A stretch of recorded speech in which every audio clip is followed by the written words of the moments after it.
Saling serang Thailand dan Kamboja masih berlangsung. Apa dampaknya bagi kawasan Asia Tenggara dan bagi Indonesia?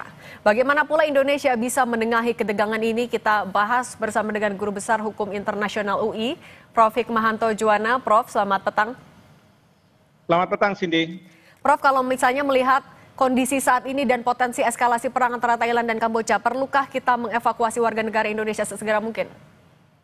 Ya, tentu kita perlu melakukan evakuasi, tapi perlu diingat ya bahwa Thailand ataupun Kamboja ini kan sangat luas. Jadi yang terjadi itu di perbatasan antar kedua negara ini, dan warga kita mungkin.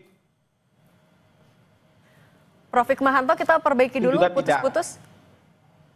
Prof. Hikmahanto bisa dengar suara studio, Pak? Ada di sana, tetapi warga kita ada ininya. Tapi sekali lagi, saya ya.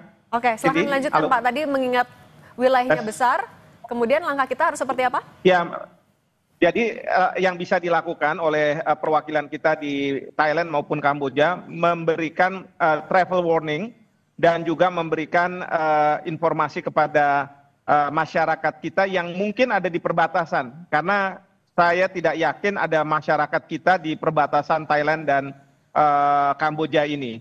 Jadi mereka masih di kota-kota besar, begitu. Tapi kalau mereka ada di sekitaran sana, mereka harus segera mengevakuasi diri untuk datang ke misalnya ke tempat yang sudah ditentukan oleh kedutaan besar kita. Tapi sekali lagi, ini masalahnya di perbatasan ya. Jadi ini kan kayak Indonesia kan, Jakarta sama Papua, Kalimantan itu sangat luas ya. Jadi mungkin saja bisa terjadi di tempat lain begitu. Nah, Prof, sebagai ketua tradisional ASEAN, apakah Indonesia perlu turun langsung juga memediasi atau juga memberikan suaranya? Ya, pertama ya, kalau kita berperan itu tidak dalam konteks kita melanggar non-interference principle. Artinya negara anggota ASEAN tidak boleh melakukan intervensi atau melakukan tindakan-tindakan terhadap masalah domestik. Ini bukan masalah domestik.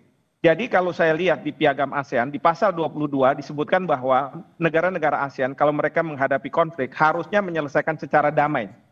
Lalu pasal 23 dikatakan bahwa penyelesaian damai ini bisa negosiasi, konsiliasi. Tapi kalau misalnya diperlukan mediasi, itu bisa. Bahkan ketua ASEAN sekarang bisa melakukan memberikan jasa baiknya untuk menjadi mediator. Nah, ketua ASEAN sekarang dijabat oleh Pak Anwar Ibrahim, Perdana Menteri Malaysia. Namun demikian, kalau misalnya disepakati atau diminta oleh Perdana Menteri Malaysia, katakanlah presiden kita yang akan ditunjuk, itu juga bisa dilakukan hal tersebut untuk memediasi. Atau Pak Anwar Ibrahim bisa menunjuk tokoh-tokoh di ASEAN, termasuk juga di Indonesia, seperti Pak Yusuf Kalla, Pak Hasan Wirayuda, atau Pak untuk melakukan shuttle diplomacy bolak-balik untuk bisa sampai pada titik bahwa kedua negara harus melakukan gencatan senjata. Karena jangan sampai ada kesan dari luar ASEAN mengatakan bahwa ASEAN sendiri tidak bisa menyelesaikan permasalahan di dalam ASEAN. Ini yang tidak baik, ya. Jadi karena ini sekarang ini sebenarnya permasalahan, dan ini berkaitan dengan masalah perbatasan mereka. Dan kalau kita tidak bisa menyelesaikan di ASEAN sendiri, maka itu akan mengurangi kredibilitas ASEAN.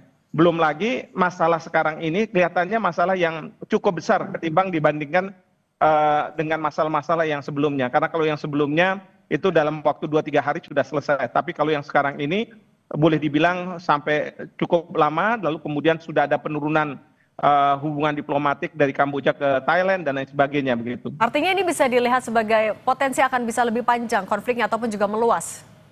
Betul sekali, ini bisa meluas, bisa panjang, dan sebenarnya kita dunia tidak perlu lagi ada satu perang lagi, karena kita sudah ada di Ukraina, sudah ada di Gaza, dan kita tidak perlu ada satu lagi.